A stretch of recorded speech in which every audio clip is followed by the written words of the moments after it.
Yo. Welcome to episode 4, season 4 of the X Factor Sports podcast. I'm your host, Jay Mondaine. Appreciate y'all tuning in with me tonight. Be sure to like, share, and subscribe. We are on all of the major platforms: Facebook, YouTube, Twitter, Instagram, Rumble. Be sure to subscribe on YouTube as well. You get all of the X Factor Sports podcast episodes. You get the playlist from season 3. You get all the exclusive content if you subscribe. So we want you guys to tap in. We appreciate you guys for tuning in tonight. And as always, we got a great show for you. This is going to be an NBA special episode. We're going to run through the playoffs and tell you who we got going to the NBA Finals. We're going to talk about the Eastern Conference, the Western Conference. We got everything that you need to know about what's been happening in the NBA. So let's go ahead and get to it, all right? So before we get into all that, of course, we got to get into that quick news. We have some things happening this week. On Monday, the WNBA draft was on. Caitlin Clark, the number 1 overall pick. Everybody knew that was coming. Congratulations to her and the Indiana Fever, taking her talents to the WNBA. So congrats on that. Got to show some love to my Chicago Sky. We got Cardozo from South Carolina, national champ, 2 out of the last 3 years, most outstanding player. She went number 3 to the Chicago Sky. And we got that girl that won the national championship last year and was most outstanding player and SEC player of the year this year, Angel Reese, at the number 7 pick. So Chicago Sky got the 2 best players out of the SEC the last 2 years, back-to-back national champs. And we are rolling. And shout out to Teresa Witherspoon. I remember watching her play in college. I remember watching her play for Team USA. Also with the New York Liberty, Rebecca Lobo back in the day when the WNBA was just getting started. So I'm happy to have Teaspoon as the coach there. She reminds me a lot of Dawn Staley, tough. She was a point guard, old school. She's a coach on the floor. Now she's a coach on the sideline. I'm looking forward to seeing the Chicago Sky do big things this year. So congrats to them. Congrats to all of the young ladies that got drafted on Monday night. Good luck at the next level. Shifting over to the men, the NBA. Blake Griffin retires after 14 years in the league. Y'all may remember him from his years in Lob City, playing for the Clippers. I remember Blake Griffin when he was at college playing with his brother Taylor Griffin in Oklahoma. This is how I know I'm getting old. I was already done with college, and Blake Griffin was still in college playing basketball, and now he's retired from the NBA. I watched his whole career from beginning to end. That's how I know I'm getting old. But congrats to him. You know, Blake Griffin had a great career, got some all-star nods. I think he went like 5-6 times in a row when he was in LA. He was 3rd in all-star or 3rd in MVP voting back in 2014 when KD won it. So he had some monster seasons, had a great season there, almost won an MVP. So congrats to him on his career. What else do we got in the NBA? Giannis might miss the first round of the playoffs against the Pacers. They fell to a 3 seed, so they get the 6 seed Pacers. They might be in trouble, all right, because, and I'm going to get into that later with the picks and who we got winning in each round, like I told y'all at the top of the show. But they might be in trouble just because of this calf strain that Giannis has. If it's looking very KD-ish, the calf strain that he has. It was a non-contact injury, which are the scariest injuries, and they're kind of keeping it close to the vest. I don't know if the injury is more severe than they're letting on. They're saying calf strain. If he doesn't play at all in the first round, that's a clear indication that this calf strain is worse than they're letting on, and hopefully it's not an Achilles. Because if it's an Achilles injury, not only are the Milwaukee Bucks in jeopardy, but I think Giannis' career is in jeopardy with a Achilles tear, and I'll get into that in a second. But to more quick news, we got NHL playoffs. They get 82 just like the NBA gets 82 games. The NHL playoffs start this Saturday. The New York Rangers been killing all season, and the Dallas Stars have been killing on the West. The Rangers are favored to win the Stanley Cup. I think it'll be a Rangers versus Stars Stanley Cup title. We might see the Rangers looking like they did back in the early mid-90s, Mark Messier and them boys. So with the Knicks and the Rangers doing good, New York might be lit this summer. We'll see what happens with both of these teams. But the playoffs start on Saturday if you're into that ice. So NHL. NFL quick news, the draft is next Thursday, April 25th. But if you want to catch all of the insight and hear us talk about it next week, you have to show up to Bogey's Pub in Leawood, Kansas. We are doing episode 5 live in front of an audience for the first time. And we will do an NFL draft special episode. We're going to talk about the number 1 pick, who's going to the Bears, what the Bears are doing with the pick. We're going to talk about some of the other quarterbacks that are going to the draft, Marvin Harrison Jr., where he's going to land. We're answering questions. We got fans in the house. We got shirts for sale. Make sure you come and cop you one. A lot going on for the very first episode of the X Factor Sports podcast in front of a live audience. We will get into the draft next week. So that's what we got. That is a fan appreciation NF draft special episode. And the NFL draft is next Thursday. So come check us out the day before on Wednesday, the 24th. All right. On to the Masters. Congrats to a heavily favored Scottie Scheffler for winning the Masters on Sunday. He's won 2 out of the last 3 Masters. He might be the guy here for years to come, but he's got 2 green jackets in 3 years, so congrats to him. Went 11 under par for the weekend and just smooth sailing. He was the dominant guy throughout the entire tournament and won another jacket. Tiger Woods, congrats to Tiger for finishing. We were worried about it last week if he would actually be qualified to get that 24th straight qualification in the Masters, and he did that. He successfully finished the weekend without injury. Congrats to him. Didn't play very well. He actually finished 16 over par, which was the worst he's ever done at the Masters. And I told y'all last week, I'm going to tell you again this week, I'm patiently waiting for Charlie to come of age and become a pro. All right, I've seen enough of Tiger Woods, watched his whole career. He's one of the greatest ever to do it, but I just don't like seeing him like this. I don't want to see him having to limp his way through these tournaments. I want to remember him for his greatness.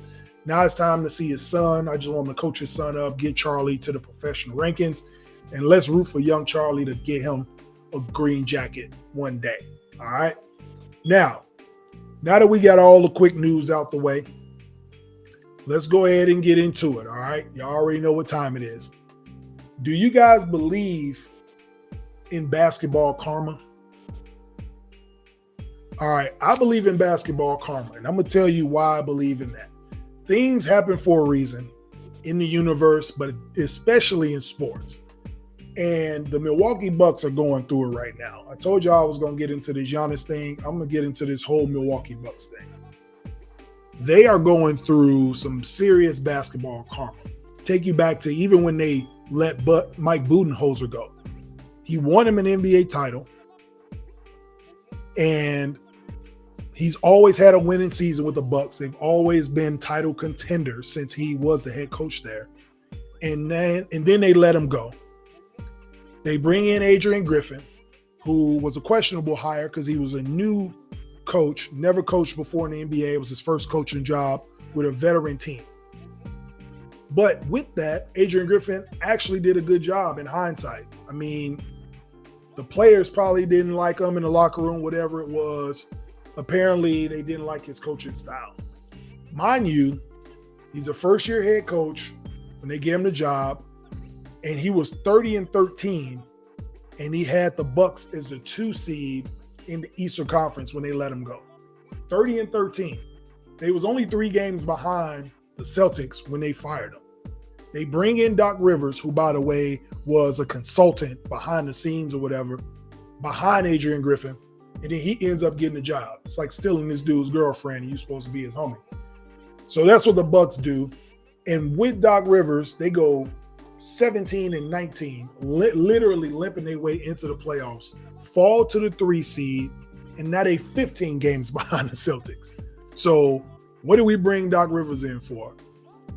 If Adrian Griffin is doing a great job, 30-13, the record speaks for itself. Shout out to Bill Parcells. You are what your record says you are. And then we flip and get Doc Rivers, Mr. 3-1 lead, and they go under 500. The defense doesn't get better. The offense gets worse. And they go 17-19 to close out the year. The Knicks catch them. An injured Knicks, by the way, not even healthy. They don't have OG Anunoby the whole year. He only played 26 games this year. They don't have Julius Randle. He's season-ending surgery. And Jalen Brunson leads them to the 2 seed in the East. Now, with Joel Embiid getting hurt, that might have something to do with them falling as well, or the Knicks getting a 2 seed, because Philly probably would have got that. Nevertheless, the Bucks had it. They were in the driver's seat. And as soon as Doc Rivers came, it slipped out of their hands. So not only did they not get better, Doc was a consultant in the front office, like I said, before getting the job under Griffin, and then just made them worse. So to add insult to what's happened, we have to add injury as well. So now you got Giannis hurt, and I'm going to say this, nobody wants to talk about it. But Giannis is the reason they're in this position right now. All right? You don't make a decision like that about Adrian Griffin without consulting the franchise guy. All right? Mid-season, the second best record in the conference. He's the all-star coach. And you let him go mid-season? That has to go through the franchise guy. All right? You have to make it make sense, because the GM is looking at it and the owner's looking at it like, we're doing a good job. He's a first-year coach. He's got us playing well. We're figuring out, and this is with bringing in Damian Lillard and trying to mesh him with Giannis, and y'all still went 30-13. And to let him go for no reason is crazy to me. And then you bring in Doc. That's a Giannis Antetokounmpo. He has to wear that. If they get beaten the first round by the Pacers, I don't care if Giannis plays or not. He has to own this season because it's on him. All right? I'm not putting it on Dame. Dame just came over. The media is trying to spin this and say Dame is under the most pressure. No, Giannis is under the most pressure. He let Mike Budenholzer go. He didn't like the Adrian Griffin hire, and they were playing well. He wanted Doc Rivers in, and now they look bad. That falls on his shoulders. You do not give that to Dame, somebody that's coming over to a new team. And they let Drew Holiday go in the middle of the night and didn't even give him the professional courtesy to say, hey, we're going to move on from you.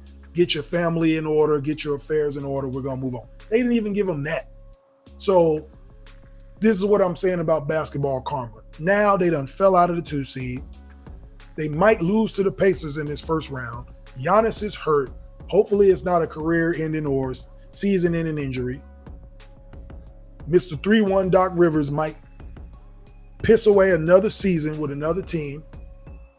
And then what happens? So if he's not successful, the Bucks are kind of held hostage because you don't want to fire him. You fire him and bring in a new coach. Now you're paying 4 coaches at the same time because they still paying Bud. They still paying Adrian Griffin. And then obviously you're paying Doc.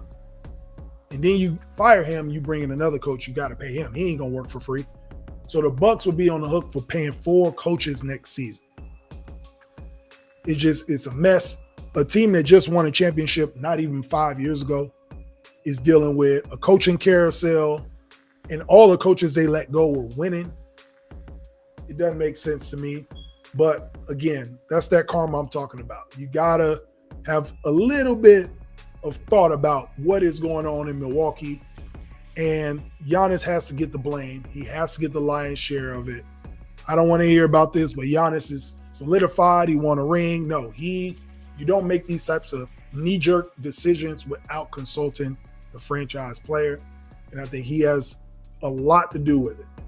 So we'll see what the Bucks do in the playoffs, but with all of that mountain on top of them and Damian Lillard saying he bored in Milwaukee and don't got nothing to do, hopefully his attitude changes for the playoffs. Now it's an exciting time.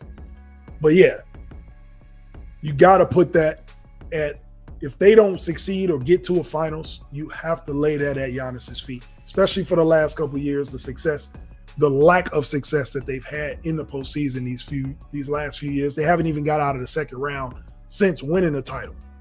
So who we blaming that on? Dame coming for the first year? I don't think so. So y'all let me know what y'all think about that. All right. So with that, we segue into the NBA, and we're going to talk about the playoffs. We're going to talk about the play-in tournament.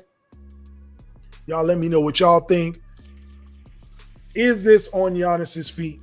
Do we have to lay that on Giannis's feet or not? Y'all let me know what y'all think. But we'll get into the NBA playoffs now, all right? So play-in tournament started yesterday with the Western Conference. The first game was the Pelicans and the Lakers.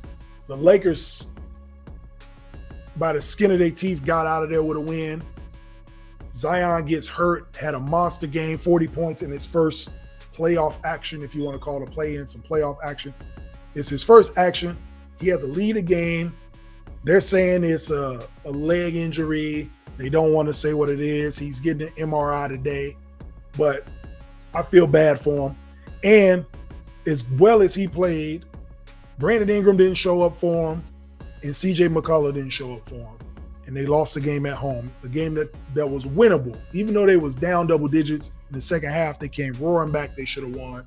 Alvarado played a great game. Trey Murphy played a great game. All of the complimentary pieces did. The stars didn't show up except Giannis, and they lost. So unfortunately, they got to play another game on Friday.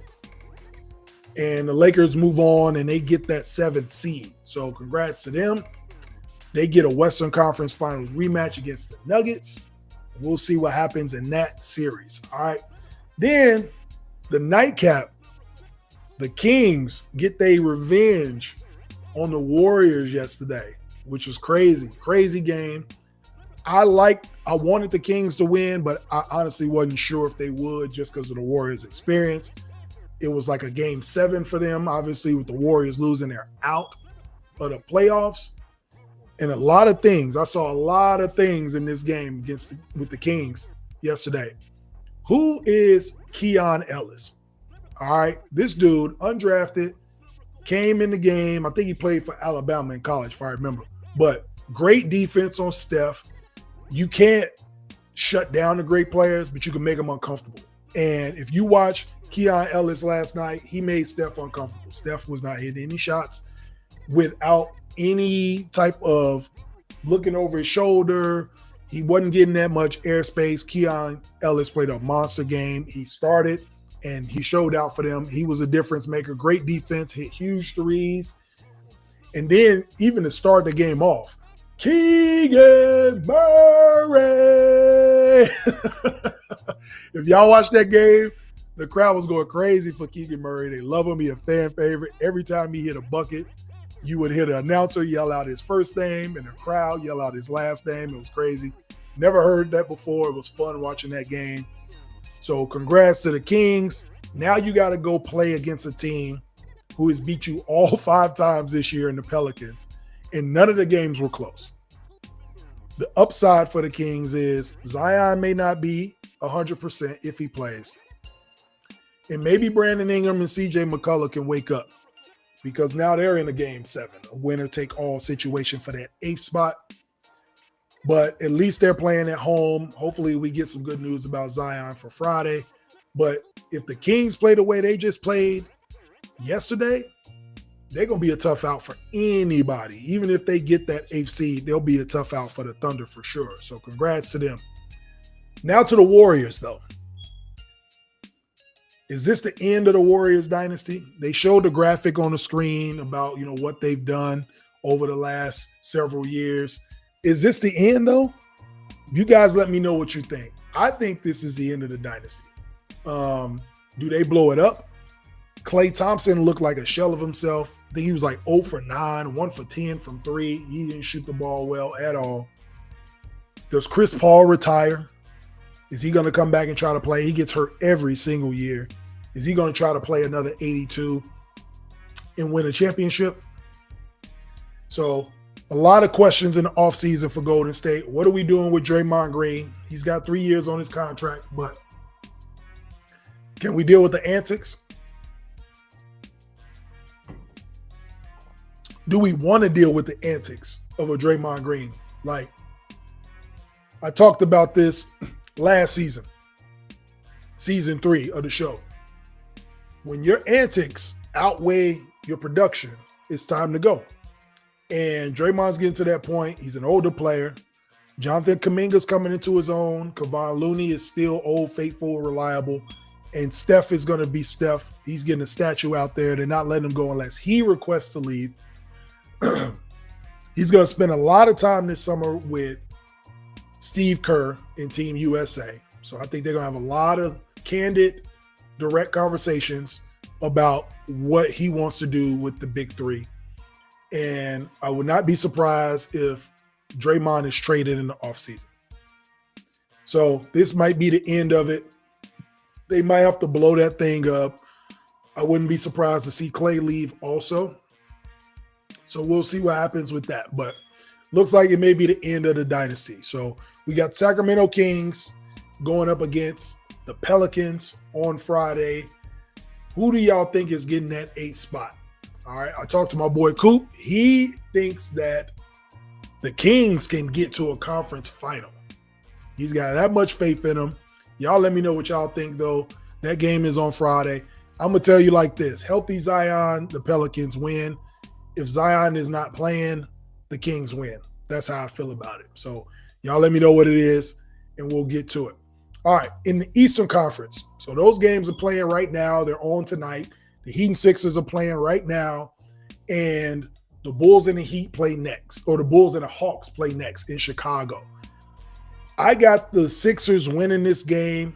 Joel Embiid plays. They have no answer for him.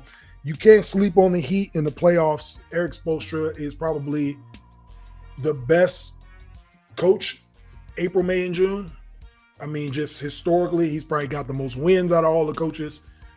And he can adjust from game to game. He can adjust in game. I got a lot of respect for Spo and the Miami Heat. I just think Joel Embiid is too much of a problem. Tyrese Maxey's coming into his own. Tobias Harris. They got Buddy Hield over there. They got Kelly Oubre. Like, they got a lot of pieces to complement these guys, and they look good. So I think they're playoff ready. And I think they can win one game at home in Philly to get that 7th seed. Regardless, I got the Bulls beating the Hawks later on tonight, but regardless of what happens on Friday, I still got the Sixers and the Heat going to the playoffs. It's just a matter of which one of them is going to be 7th or 8th. All right. Even if Philly loses, they can beat the Bulls or the Hawks, and vice versa. The Heat can beat either one of them teams too. So they just basically playing for 7 and 8 in this game right now. I do like the Bulls at home beating the Hawks. They've been up and down, inconsistent all year. I think DeRozan wins one at home for us and at least gets us to a game to play in the 8th seed on Friday. So we'll see how that goes too. All right. Y'all let me know. Who do y'all think is winning tonight between the Heat and the Sixers? And then who you got in that Bulls-Hawks game? And then Friday, obviously our show isn't until next week. Y'all let me know who y'all got filling out that 8th seed for the Eastern Conference. All right. Now, let's get all the way into the bracket, okay? We're going to get all the way into it. Now, y'all let me know. We're talking about who is going to get all the way to the conference final. I won't go all the way into the NBA championship in my prediction. We got some playoff games to play. We got some rounds to get through. But because the regular season is over, we are at least going to give you our prediction from the play-in going all the way to the conference final on each side. So let's go ahead and get into that. Now, let's start in the East. The Celtics is beating whoever is going to be the 8th seed, whether it's the Heat, whether it's the Sixers. If I'm them, I don't want to play the Sixers as an 8th seed. I don't want to deal with Joel Embiid. However, if I am playing against Joel Embiid and the 76ers, I want to play against him early and not late. He's still a little rusty. I don't want him to gain his wind, get back in shape, get that knee stronger. I'd rather get them in the first round and get it over with. It might be a grueling first round, but they are going to be your toughest out in the Eastern Conference. I think the Celtics can run through everybody in the East like they've done all year. They're the deepest team. They're the best defensive team in the East. They have the best home record, and they're home throughout. So if 4 games got to be played in Boston, I think Boston wins them. So that's why I got Boston getting out of the first round, obviously, against the 8th seed. Now, that 4-5 matchup, the Magic and the Cavs, the Cavaliers are back in the 4-5 matchup. They lost last year to the Knicks. I think they avenged that. Healthy Donovan Mitchell, Twin Towers with Evan Mobley. And he's healthy now, so they got that. I think that they win this series against the Magic. Congratulations to the Orlando Magic, by the way. Paolo Banchero, Franz Wagner, leading them to the playoffs. Orlando ain't been in the playoffs in a while, so that's cool to see. I just don't think they're ready for playoff basketball. They might get one. I think they'll be real excited in Game 3 to play down in Orlando and get a playoff game.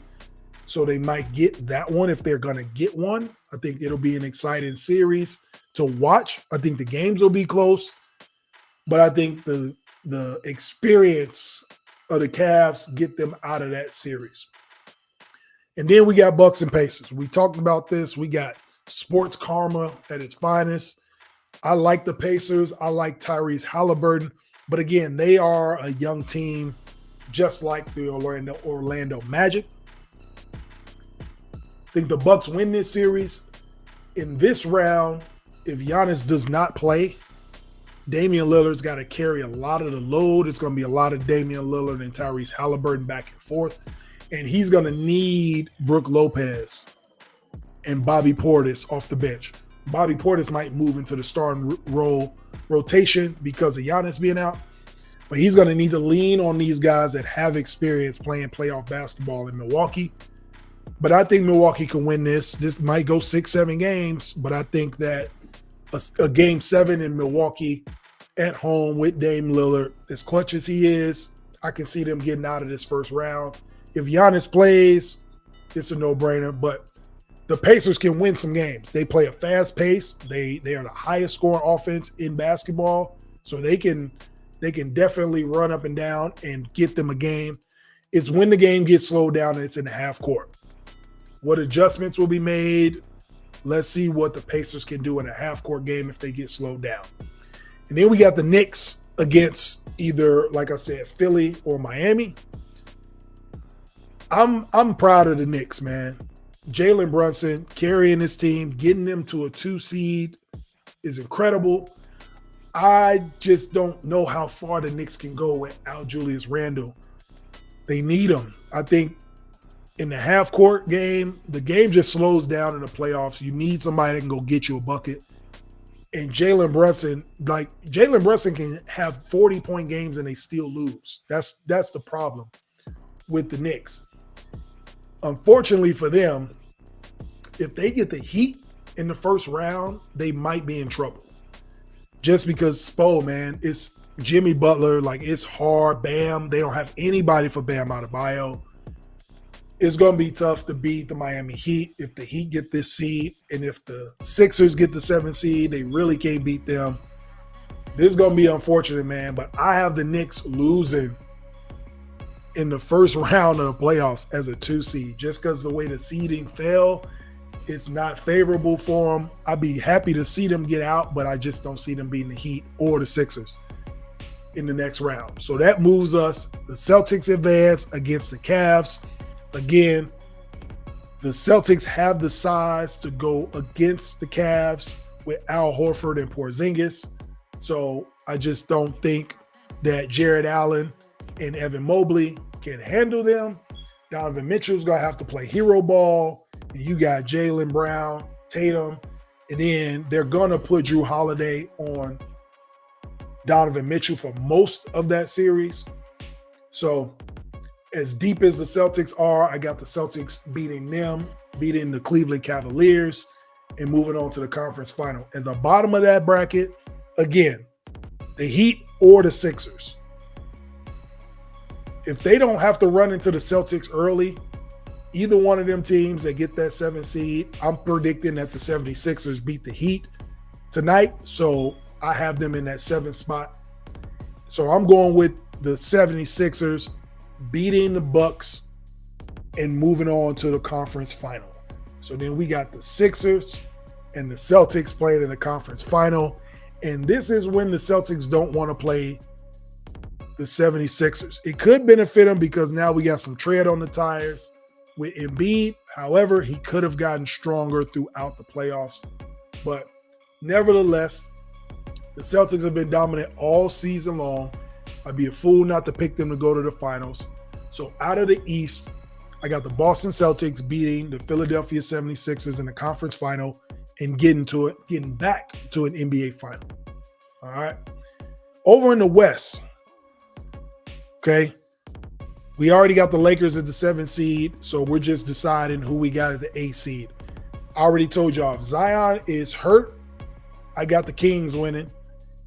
And if Zion is healthy, I got the Pelicans winning. Regardless of what happens, the Thunder beat them both. All right. This is the one my boy Coop was talking about. He's got the Kings getting to a conference final, which means he thinks that the Sacramento Kings can beat the Thunder in a 7-game series, and I don't see it happening. Yes, I know they're young, but they do have experience, and they can play in the half court. They got good shooters. They play defense. I think that the half court set is made for defense, and Chet Holmgren is a good rim protector. The game may be a little more physical, so that may bother them, but going up against a Sabonis, if they play the Kings, or even a Zion, if they play New Orleans, or Valanciunas. But I think that the Thunder, they're a team that needed the 1 seed. A young team needs that 1 seed. They need that home court advantage. So even if it goes 7 games, I think that helps this team. So even if this first round series goes 7, maybe the nerves are there and they can't win on the road. They can't win road playoff games. I think they can win at home. So I got the Thunder advancing to the next round. They may go deep into that round 1, but I got them advancing. Then we got the 4-5 matchup. This seems like this happens every year. The Mavericks find a way. It's almost like they pick on the Clippers. Like, where we at in the standings? I want them. It's like they find a way to get to the Clippers every year. And this year is no different. I got the Mavericks beating them in 7 games. The Clippers have done nothing in their history to make me believe that, 1, Kawhi Leonard can stay healthy throughout the entire playoffs while he has been a Clipper. And 2, that James Harden can play good in the playoffs. And 3, that they can do anything with Luka Doncic when they play in the playoffs. He owns the Clippers. So I don't see anything different happening. And now they got a healthy Kyrie, and you know he's just salivating to get to James Harden in the playoffs. He ain't like him when he was in Brooklyn. So I already know this series is a series I'm looking forward to the most in the first round. I cannot wait for this weekend. I'm looking forward to seeing the Mavericks and the Clippers. We don't know if Kawhi's healthy. The Mavericks have added PJ Washington over there. They've added Daniel Gafford over there. So now they got size. They got rim runners. They got shooting. They found a way to make Kyrie and Luka coexist. I like Jason Kidd coaching this team. I got the Mavericks coming out of this series. And I don't really think it's particularly going to take that long. I mean, it may go 5 or 6, but I got the Mavs winning. The Mavericks can win on the road. They got big shot makers. Like Luka can win in anybody's gym, so home court advantage doesn't matter. So I'm going with the Mavericks. In the next one, though, that 3-6, Minnesota might regret the fact that they did not get this 1 seed. That might hurt them. Because with the Suns avoiding the play-in and getting that 6 seed, they've allowed Bradley Beal to rest, they've allowed KD to rest, and they've allowed Devin Booker to rest. And so now you got to deal with these guys in 7 games. I don't care what nobody say. I don't care about the record. The Phoenix Suns is one of those teams that don't need the home court advantage, unlike the Thunder because they're younger. The Suns with these veterans, I feel like they can get the Timberwolves. I don't think the Timberwolves get out of this first round. Now, I would be surprised if they do. And congratulations if they do. I don't. If you're asking me who I think's winning this first round, I got the Suns beating the Timberwolves. Just because, again, when it comes to playing in the half court and making shots in close games, I got to go with Book and KD in a close game. Karl-Anthony Towns is not 100%. And they're going to put him in matchup situations where he's going to have to guard somebody on a perimeter, and they're going to test that knee out. They're going to put him in pick and roll situations. Frank Vogel's going to put him in matchup situations. I got the Phoenix Suns getting out of this first round and beating the Timberwolves. At the bottom, we got the defending champs against the Lakers. There's a rematch from the Western Conference Finals last year. I don't see any difference in this season from last season. The Lakers might get one, but I'm looking at a gentleman's sweep. I just don't see the way that the Denver Nuggets play basketball. If you look at LeBron James's history in the playoffs, the teams that have beat him play a certain style of basketball where they can spread, they can move the ball, they have shooting, they have playmakers. The Golden State Warriors, the way the Spurs beat them back in the day when they was in Miami. And I'm not saying him like it's just LeBron, but teams that LeBron James play on are constructed around LeBron. So the teams that have repeatedly or religiously beat him play a certain style, and the Nuggets play that way.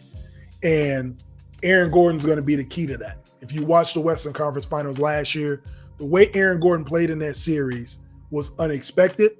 And I feel like he's going to play like that again, and they have to figure out an answer for it. And they don't have an answer for Jokic.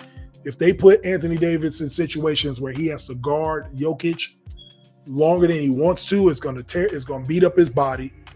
And then he's going to be expected to go on the other end and put up 25. So the Lakers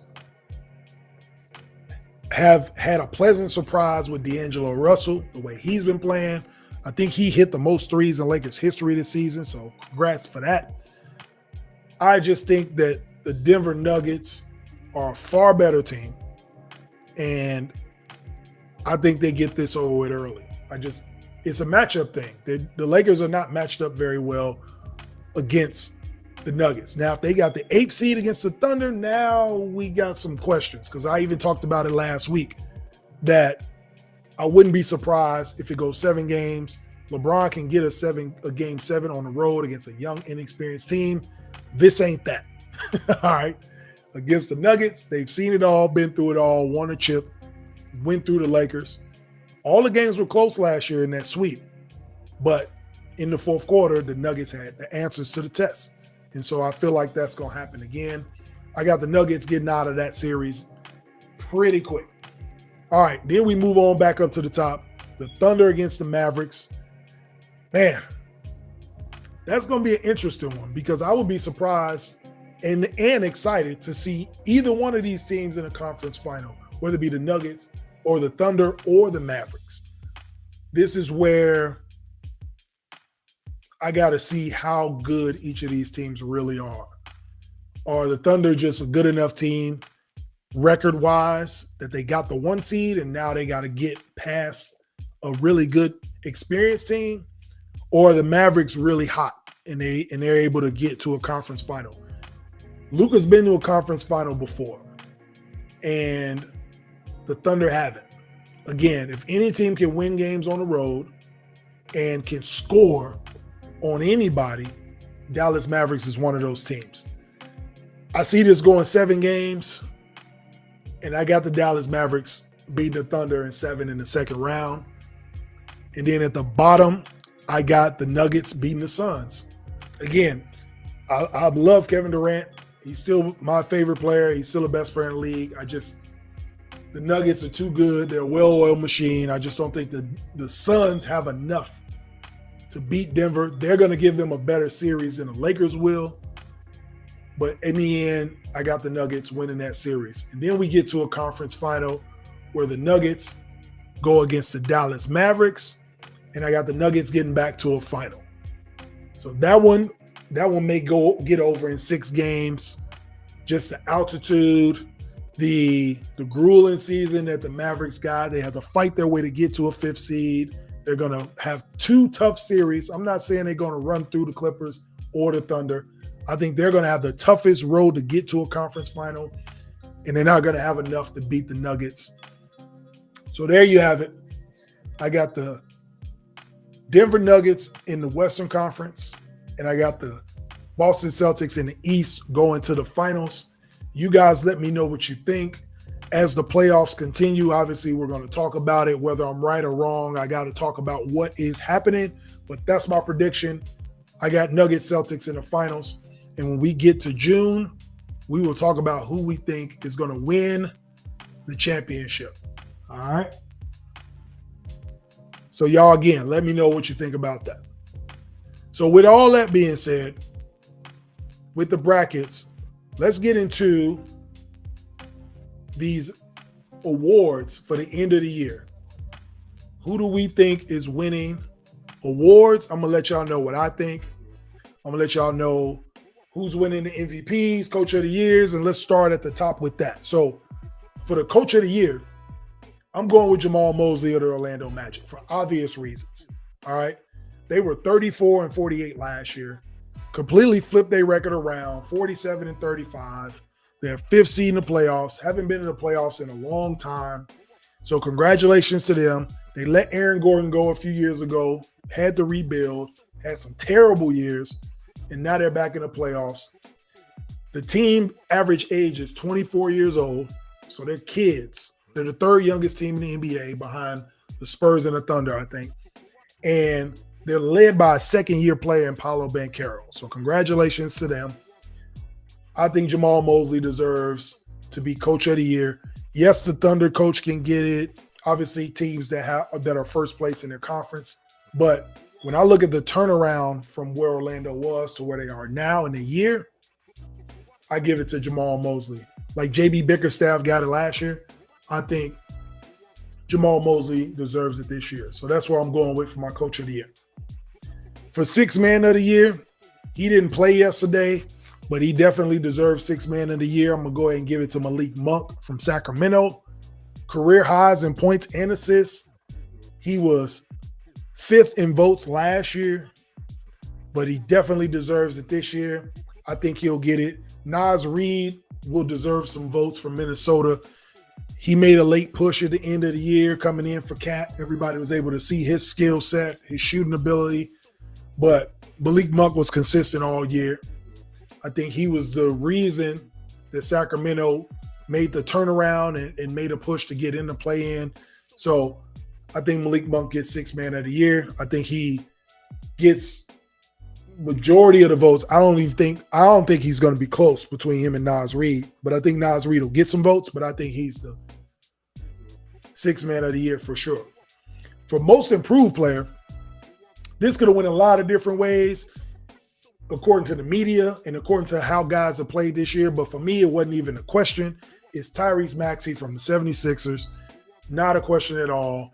Has to get it unanimously if you ask me. He should get all the votes. He became an all-star this year. He had multiple 50 balls this year, 50-point games. Carried the team without Embiid. I know they slipped a little bit and went into the play-in, but he did his thing all year long. Career highs in almost every category, putting up 26 a game. Like all his numbers jumped every year. He was at 20 a game last year or 21. Now he's up to 26. You got to give it to Tyrese Maxey for being a first-time All-Star. Numbers speak for itself. Give me Tyrese Maxey as Most Improved. Now we got this new award. It's been around. It's the 2nd year. It's the Clutch Player of the Year. They came up with that, the John Havlicek Trophy. I'm going to go ahead and give it to LeBron this year. LeBron James is the Clutch Player of the Year. He's played over 65 games. I think he's at like 70 games, 71 games, something like that, in year 21. It's a weird award, only been around for 2 years, but based off these numbers, this is why LeBron has to be the Clutch Player of the Year. Leads the league in scoring in the 4th quarter. His minutes per game is, I think he's like over 9 minutes a game. in the fourth quarter. So he plays most of that. His plus minus is 49 points more than the second place person in the fourth quarter. He's at plus 126. He's third in rebounds, second in assists, and first in points in the fourth quarter in year 21. So if we're talking about clutch, yes, I know the record, they in the play-in, but if we're talking about an individual award and we're talking about clutch, his plus minus is off the charts. Nobody's close to it. And he's leading the fourth quarter in scoring, damn near leading in minutes. He's top 3 in rebounding points. Got to give it to him in year 21. So congrats to LeBron. I got him winning the clutch award. Just another trophy to put on the mantle, add to the legacy. I think he gets that one. Defensive player of the year usually goes to bigs unless a guard has like a Marcus Smart type of year. And I don't know if any guard has. Shai Gilgeous-Alexander, I think he got the steals title, but overall dominance, I got to give it to Rudy Gobert. I believe Wemby's going to get votes, but you got to give it to Rudy Gobert. Consistent. He's on the number 1 defensive team, and he's the best defensive player. And it's a Defensive Player of the Year award, so you got to give it to that guy. The award usually goes to bigs, like I said, unless a guard goes crazy. And you got to give it to Rudy. He's second in rebounding also at almost 13 rebounds. He's third, I think, or fourth in blocks. And again, defensive rating, they're the highest defensive rated team in basketball, and he has a lot to do with the reason why. So Defensive Player of the Year goes to Rudy Gobert. That might be his 4th one. So he might pass Dwight Howard in Defensive Player of the Year. So congrats to him. Rookie of the Year, this one goes to Wemby. No questions asked. It might have been unanimous. There might be a writer out of Oklahoma City that gives it to Chet Holmgren, but come on now, let's stop playing. I don't think it's even close. Wemby is the best rookie that we've seen in a very long time, averaging 21, 11, 4 assists, and 4 blocks a game at 20 years old. All right. Rookie of the Year for sure. And he's just getting started. Like, he's not even figured out the NBA game yet. For me and everybody who knows me that I talk about basketball, I give these young guys at least 3 years before I start, evaluating if they're good or bad or whatever, or what type of player they'll be. If he's doing this in year 1, if this kid stays healthy and he actually goes to another training camp, builds his body up, another 82 games, you know what I mean? He's going to be a problem. He's hitting step back threes. He can cover 1 through 5 on the court. Like, this dude, unreal. So Victor Wembanyama's Rookie of the Year. I don't think anybody's debating that. So give that award to him now. They ain't even have to wait till the award ceremony. They could have gave that to him a couple months ago. For MVP, the league MVP, this is going to be a debate. I'm sure it will be. That's why I put it at the bottom. Y'all tell me what y'all think. Send in your comments. We can talk about it. I got Jason Tatum from Boston winning the MVP. Yes, I know Jokic probably will win it. Some people, there'll be a camp that says Shai Gilgeous-Alexander should have it. There'll be a camp that says Luka should get it. I'm going with JT. He probably won't win, but I think he deserves it. He's the best player on the best team, and they've been the best team wire to wire all year. There's been no debate about it. They went 37-4 at home. They've just dominated. They've been the most dominant team, not just the best team. They've been the most dominant team, and he's the best player, and he's played great all year long. They're the 1 seed in the East by 14 games. Like, it's not even close what they have been doing. They solidified a playoff spot before St. Patrick's Day. So, it was one time when Bill Russell won the MVP, the year that Oscar Robertson averaged a triple-double. Wilt Chamberlain averaged 50 points in the same year that the Big O averaged a triple-double. And Bill Russell got the MVP. The reason Bill Russell got the MVP is because the Celtics were the number 1 seed in the NBA, and they had like a 12, 13 game lead on everybody. They dominated the entire season, and he was the reason for it. So the same logic goes here. Obviously, there's narrative. There is, we had the Westbrook year when he did something amazing. So some historic, so they had to give it to him. I don't see any historic significance this year. I don't see anybody who just, their stats just jumped out and made you say, wow, he has to get it no matter what. So when that doesn't happen and you don't have a narrative, you got to give it to the most dominant player on the most dominant team. And the Celtics have been the most dominant team. So that's my argument for why I think Jason Tatum should be the MVP this year. You guys let me know what you think, but I'm rolling with JT to win this award. That's what I think it is. All right. So that's what we got for our awards. We can run them back for you. We got the Coach of the Year in Jamal Mosley. We got Malik Monk winning the Sixth Man of the Year. We got Tyrese Maxey at Most Improved. We got LeBron winning the Clutch Award. We got Rudy winning the Defensive Player of the Year. We got Wemby as the Rookie of the Year. And I got Jason Tatum as the league MVP. So y'all let me know what y'all think about that. And we can comment. Like I said, this is an interactive podcast. We're always looking for people to interact with us. We are live on Facebook, YouTube, TikTok, Twitter, Instagram, and Rumble. You can also catch the audio. You probably saw the feed down there. You can catch the audio everywhere as well. Apple Podcasts, Spotify, Amazon Music, Google Podcasts, iHeartRadio, Samsung Podcasts, and Pandora. So be sure to check us out. If you can't watch the episodes live, you can always tap in on the audio. All right.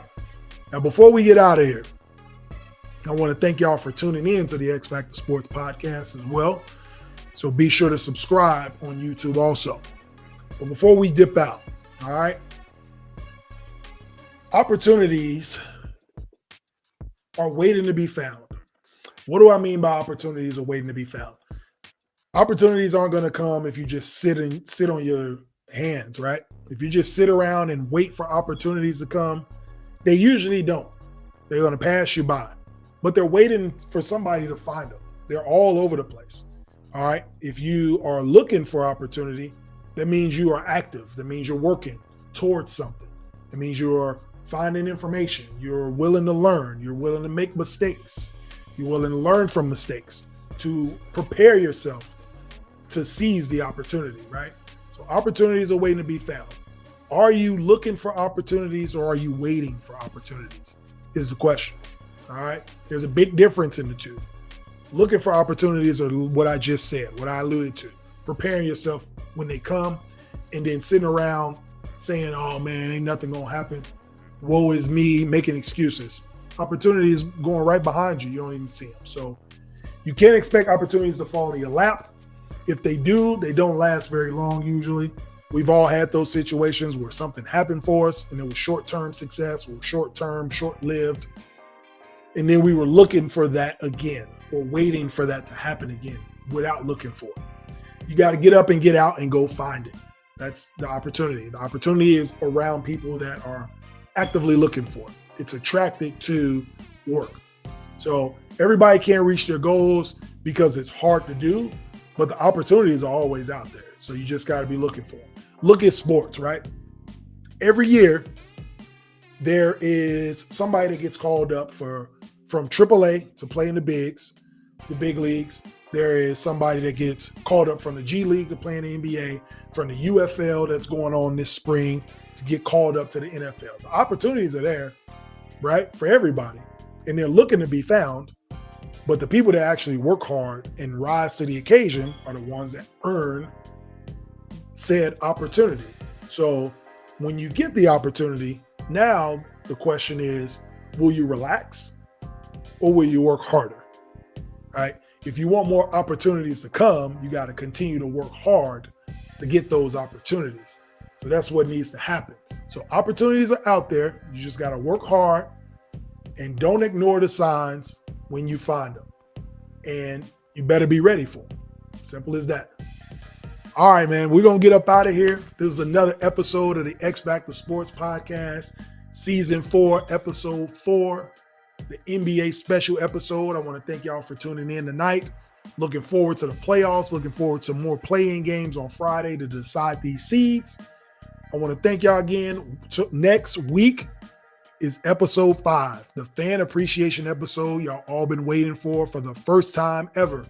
The X Factor Sports podcast will be live in front of an audience at Bogey's Pub. That's in Leawood, Kansas, Wednesday, February 24th, 7 p.m. We will have shirts for sale. We will be interacting with the fans. We will have an NFL draft special. Can't wait to see y'all there. Looking forward to it. This is Jay Mondaine of the X Factor Sports podcast, signing out. Peace.